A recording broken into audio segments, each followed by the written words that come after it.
Hello tout le monde, j'espère que vous allez bien. Bienvenue dans cette nouvelle vidéo et aujourd'hui, comme vous avez pu le voir dans le titre, on se retrouve pour une vidéo très spéciale.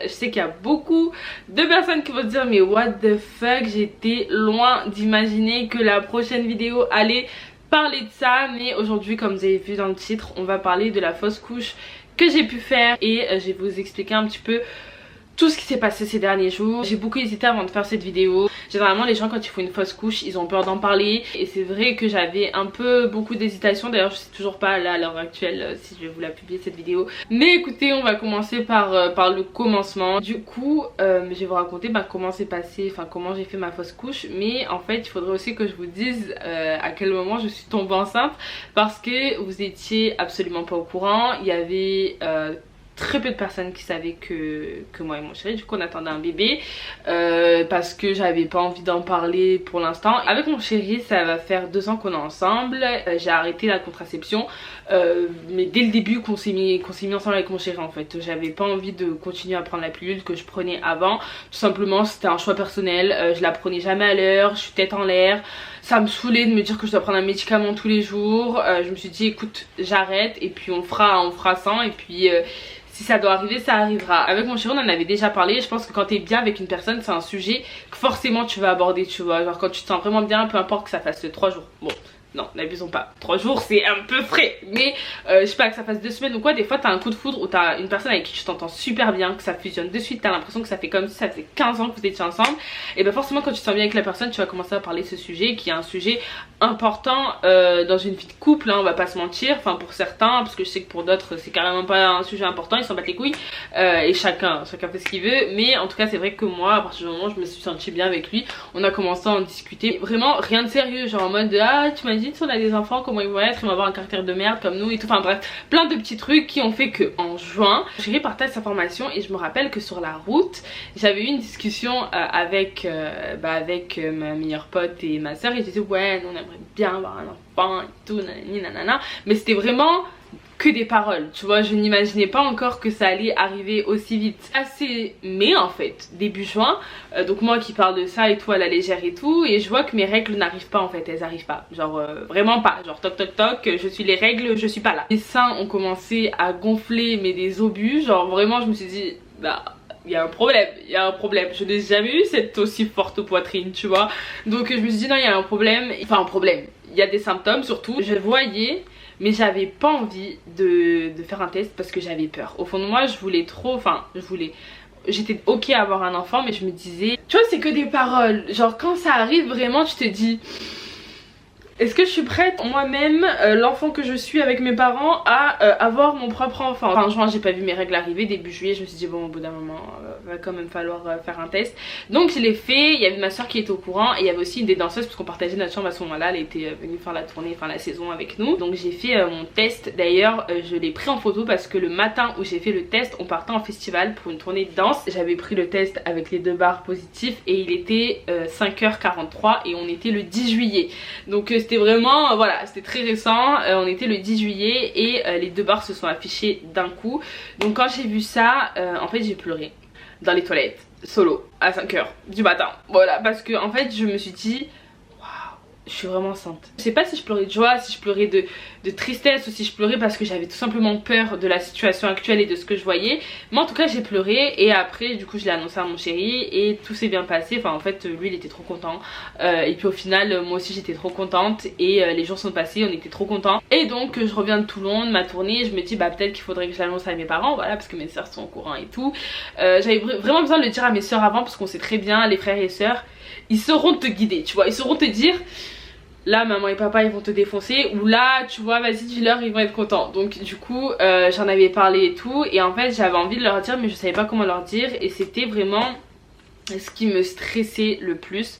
la réaction de mes parents. Je me suis dit, je sais pas, genre soit je leur dis coucou je suis enceinte, ou soit j'attends la première échographie et je leur montre, ou soit j'achète un petit truc et je leur dis. Donc je leur ai concocté en fait une petite boîte, et d'ailleurs je vous mettrai la vidéo. J'ai filmé du coup toutes les préparations parce que je comptais vraiment vous faire une vidéo où je vous annonce tout en fait au bout de quelques mois, quand j'aurai été sûre, enfin quand j'aurai été sûre que le bébé soit en bonne santé et qu'on soit prêt du coup à l'annoncer sur les réseaux quoi.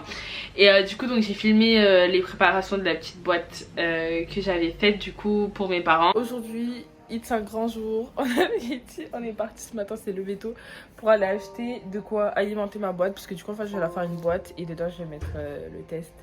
Et du coup on a pris une petite peluche trop mignonne avec des petites pantoufles, et du coup je vais faire la boîte, on fait la boîte et après je vous montre.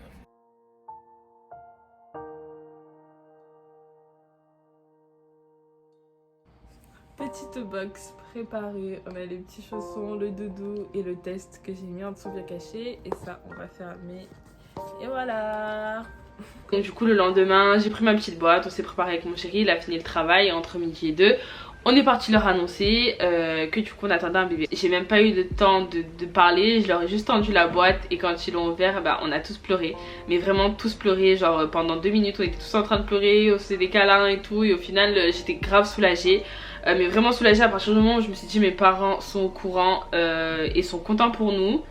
Genre le reste, je m'en fous. J'avais pris rendez-vous pour la première échographie de datation, parce que quand t'es enceinte du coup tu dois faire une première échographie de datation pour savoir vraiment de combien est-ce que tu es enceinte. Le premier rendez-vous que j'avais pris le 10 août, déjà ça me prenait énormément de temps. Moi je voulais aller avec une gynéco que j'avais déjà connue et que j'aimais beaucoup, qui est grave réputée à Toulon, donc je voulais vraiment aller avec elle, et son seul rendez-vous qu'elle avait c'était le 10 août. J'ai dû changer de rendez-vous parce que j'ai commencé à travailler du coup chez Kiko, j'ai été prise en CDI et comme c'était mes premiers jours je me voyais pas dire ah écoutez les gars en fait je vous ai pas dit voilà, non. Donc du coup j'ai décalé mon rendez-vous, et donc j'ai essayé quand même d'aller dans des hôpitaux etc, dans des cliniques et tout, pour voir s'ils pouvaient pas essayer de me prendre, mais là en plus avec le pass sanitaire qui s'est rajouté c'était mort, ils allaient pas me prendre.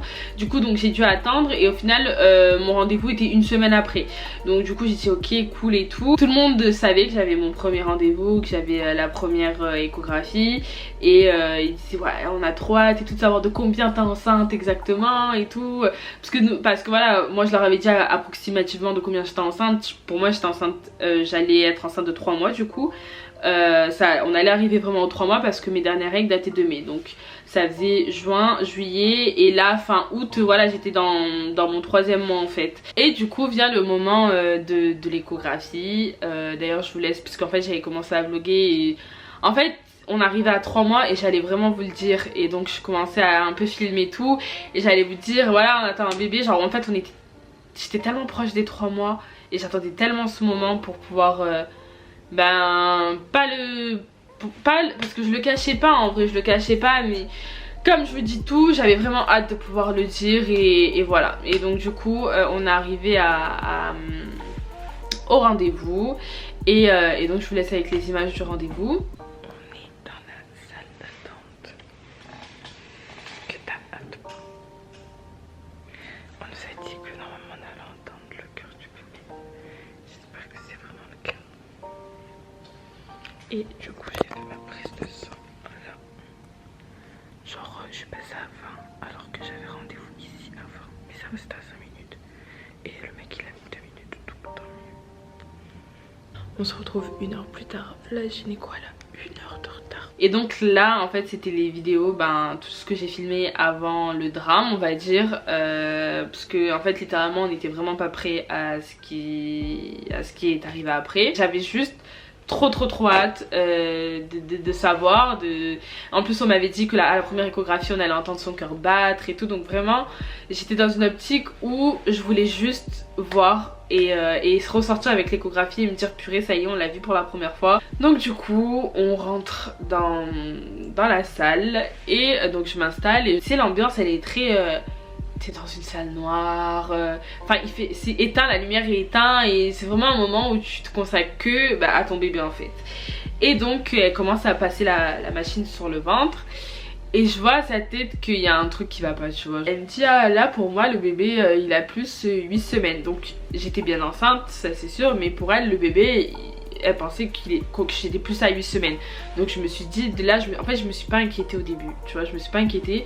Je me suis dit, ah bah peut-être que j'ai dû me tromper, la dernière date de mes règles c'était pas en mai et tout, enfin ça devait être début juin ou milieu juin, je sais pas. Je me suis dit, en fait je me suis donné toutes les excuses au monde. Non, si je suis censée être enceinte de 11 semaines et que mon bébé a la taille de 8 semaines, c'est que vas-y, c'est moi j'ai mal calculé, tu vois. Donc j'y crois et tout. Elle me dit on va passer par l'intérieur du coup, donc être rentre un tube pour être sûre et pour voir ce qui se passe, parce que en fait il y a un truc qui allait pas. Et là je commence à regarder et tout, je me dis mais en fait ça ressemble pas du tout à l'échographie. En fait ça ressemble pas du tout à ce que je m'attendais à voir, tu vois. Genre en fait il y avait un genre de rond, mais sur l'échographie que je voyais on aurait pu apercevoir un peu sa tête, dissocier en fait au moins sa tête, tu vois. Et là ce que je vois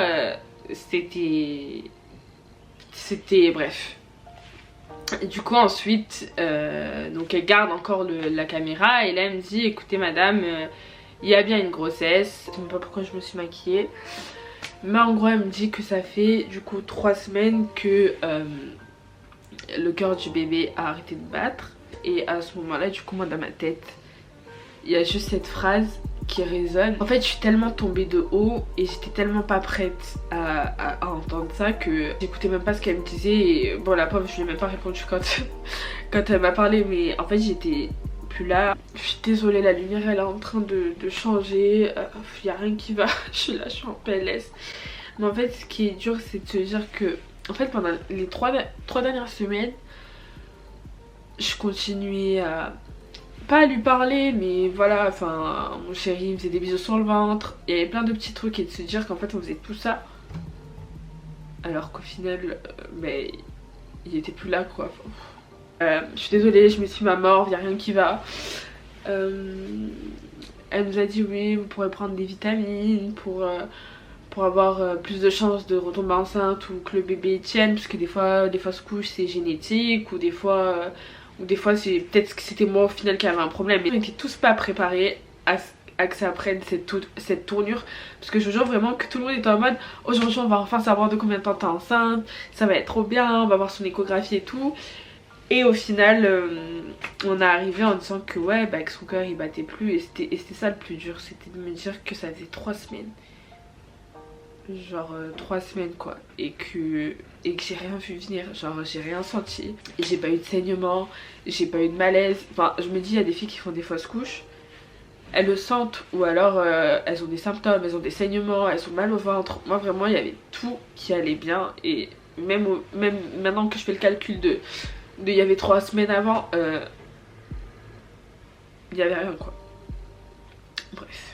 Après une fausse couche c'est dur, parce que enfin déjà les gens ils se rendent pas compte à quel point ça peut blesser et à quel point ça peut détruire une personne. Moi en tout cas j'ai été très bien entourée, ma famille a été là pour moi, mes amis ont été là pour moi, mon chéri d'ailleurs a été là pour moi. Du coup ça a pris quelques temps, on faisait que de pleurer, et surtout donc le lendemain je suis partie aux urgences pour savoir comment ils allaient me l'enlever, parce que ça faisait déjà 3 semaines qu'il était mort et je pouvais soit faire une hémorragie, enfin garder un fœtus mort dans le ventre c'est pas bon, surtout quand tu pars pas naturellement, c'est pas bon, ça peut soit vous rendre fertile, soit vous faire des hémorragies, soit des grosses infections. Dans tous les cas il faut le retirer.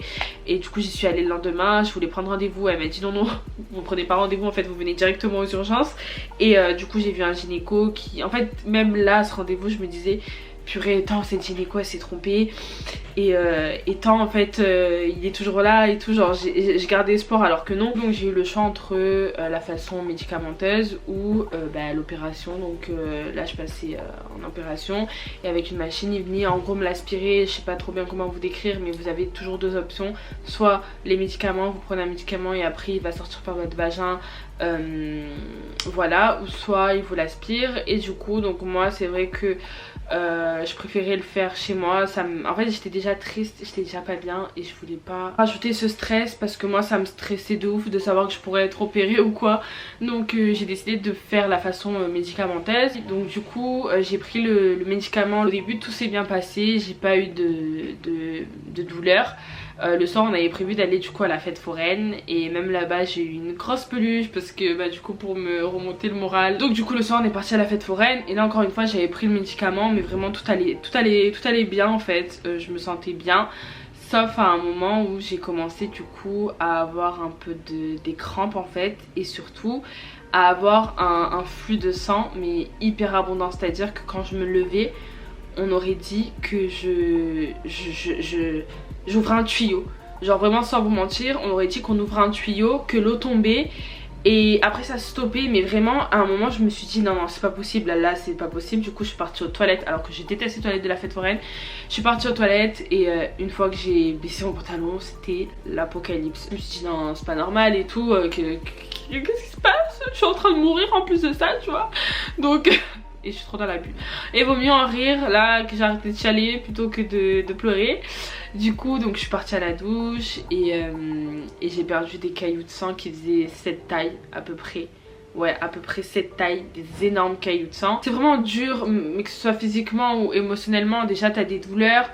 Puis tu te vois te vider de ton sang, tu vois des cailloux, tu te dis purée le truc il va tomber comme ça genre enfin en fait tout est allé tellement vite que c'est une situation, je trouve que c'est un moment assez dur à endurer et à encaisser. Et d'ailleurs si ma famille passe par là je les remercie d'avoir été là et surtout mon chéri d'avoir été hyper courageux parce que en vrai il a pas souvent pleuré mais il a été là, il a été très présent pour moi. J'espère que vous, si ça vous arrive, vous aurez quelqu'un sur qui compter et quelqu'un qui sera là autant pour vous. Et d'ailleurs, moi aussi j'espère en tout cas que j'ai été autant là pour lui que lui il a été pour moi, parce que dans tous les cas c'est pas que la femme qui souffre, c'est vraiment les deux. Vraiment vous perdez énormément de temps, donc si vous avez du mal avec ça je vous recommande vraiment de passer par la voie opération, enfin curetage, là où il te l'aspire, parce que clairement on perd énormément de sang, enfin du moins moi ça a été le cas. Après niveau douleur ça a quand même été supportable et encore une fois je sais que ça change d'une femme à une autre. En fait j'avais besoin de me changer les idées parce que je me suis dit si je reste dans ma chambre à penser qu'à ça je vais jamais avancer. Si on reste que tous les deux à s'enfermer dans notre coin on va jamais avancer. C'est qu'il y en a à qui ça fait du bien, nous aussi ça nous fait du bien d'être que tous les deux. Et d'ailleurs c'est pour ça que normalement je pense qu'il sera déjà sorti avant cette vidéo, mais du coup qu'on s'est fait un week-end à 1 heure de chez nous, entre nous on est parti à Aqualand et tout, enfin bref voilà on s'est fait un week-end, c'est pour ça parce qu'on avait besoin de se retrouver. Je pense que c'est important, mais c'est aussi important d'essayer de penser à autre chose, d'accepter de sortir et d'accepter d'aller de l'avant. Alors oui peut-être pas les 2 premiers jours, mais en tout cas moi je sais que si dès le lendemain je restais dans mon lit, ça allait pas ça allait me bouffer, mais j'allais encore plus mal le vivre que si j'essayais de relativiser. Mais du coup voilà tout ce qui s'est passé. Donc on a dit au revoir du coup à notre bébé et ça a été dur surtout de se dire que qu'on n'attendait plus d'enfants. Voilà c'était surtout ça, j'ai eu du mal à réaliser et je me dis que le seul moment où en fait j'allais vraiment réaliser, et il s'est passé tout ça quoi. En fait ouais, parce que le seul moment je pense que j'aurais réalisé quand j'aurais entendu son cœur battre et de me dire qu'en fait le seul moment où j'allais enfin réaliser que j'allais donner la vie, qu'on allait avoir un enfant, que notre vie allait changer et tout, et ça s'est pas passé comme on aurait voulu. Du coup voilà tout. Je pars du principe que dans la vie les choses se passent comme elles doivent se passer, et que si ça se passe comme ça c'est que ça devait se passer comme ça. En plus ça nous a rendu, moi et mon chéri, plus forts. Le fait d'avoir vécu ça, en fait on aura vécu quelque chose qui était tout nouveau pour nous, déjà d'avoir un enfant, mais aussi de vivre une fausse couche, ça nous a rapprochés encore plus. J'avais lancé un vlog par jour et je l'ai pas fait tout simplement parce que j'étais très fatiguée, j'avais la flemme de tout, et comme je l'ai dit à mes potes, j'avais le dégoût de tout. C'est à dire que même d'allumer ma caméra, déjà elle marchait plus, donc c'était ma caméra de mon iPhone avec ma qualité pourrie, ça me donnait envie de gerber. Pour vous dire, je vous avais sorti un haul Shein vers cette période là. Tous les habits de ce haul je ne peux plus les porter parce que ça me dégoûte. Pourtant c'est des robes qui sont magnifiques, mais en fait toute la période où j'ai appris que j'étais enceinte, je sais pas si c'est fou de dire ça, mais c'est pas que ça m'écœurait, mais il y a toute cette période je me voyais, en fait j'ai des vlogs que j'ai dans mon téléphone et que je ne vous ai jamais monté, en fait à chaque fois que j'essayais, que je voyais ma tête, et ça me donnait la nausée, c'était un truc de ouf. Donc du coup je me suis dit non, j'ai pas envie de me forcer, je veux m'écouter, et là j'avais pas envie, donc j'ai pas fini ma série. D'ailleurs je tiens à m'excuser parce qu'il y en avait beaucoup qui attendaient après cette série, mais j'étais enceinte et j'avais pas envie de penser à ça, je sais pas, j'avais plus l'envie pour YouTube. En tout cas Si ça vous arrive, ben, je vous souhaite d'être très bien entouré. J'ai remis la faute sur personne, ça a été quelque chose qui s'est passé, ça s'est passé. Et d'ailleurs ne vous sentez pas fautif si ça vous arrive, ça arrive à beaucoup de femmes, mais beaucoup n'en parlent pas. Et ça arrive à beaucoup de filles, donc ne vous sentez pas coupable, c'est juste la vie, c'est comme ça. Je sais que c'est dur à accepter et je sais que moi, ben là même de vous en parler, ça me fait encore pleurer. Mais avec le temps ça ira mieux, donc voilà tout. Je pense que cette vidéo aura duré une éternité. Je vous dis du coup au revoir. Je vais aller voir mon chéri du coup parce que je l'ai viré de la chambre parce que je voulais pas repleurer devant lui encore une fois. Mais je vais aller le voir, on va manger et on va jouer à la play. Voilà, hop, du coup... j'espère que cette vidéo vous aura plu même si elle n'a pas été très joyeuse.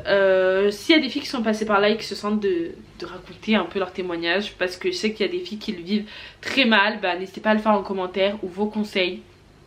N'hésitez pas à le faire en commentaire, ça fera toujours du bien d'avoir des petites copines avec qui on peut parler de ça. Je vous fais d'énormes bisous et on se dit à très vite dans une prochaine vidéo. Ciao ciao.